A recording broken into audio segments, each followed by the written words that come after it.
নমস্কার, আমি মিতালি।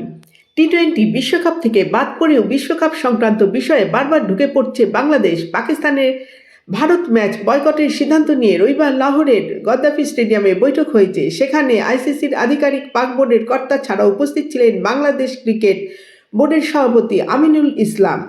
5 ঘন্টা ধরে বৈঠক হয়েছে তাদের মধ্যে। সেখানে পাকিস্তানের পাশাপাশি সুযোগ বুঝে বাংলাদেশও 3টি দাবি করেছে আইসিসির কাছে।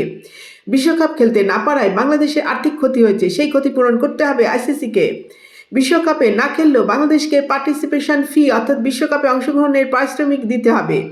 বাংলাদেশ আগামী দিনে নিজেদের দেশে আইসিসি প্রতিযোগিতা আয়োজন করতে চাইছে, আইসিসিকে জানাতে হবে। আগামী দিনে সেখানে কোনো বড় প্রতিযোগিতা হতে পারে। আইসিসি প্রতিযোগিতা হলে বিশ্বকাপে না খেলায় যে আর্থিক ক্ষতি হচ্ছে তা পুষিয়ে নিতে পারবে বাংলাদেশ। নমস্কার, ভিডিওতে একটি সাবস্ক্রাইব, লাইক ও কমেন্ট করুন।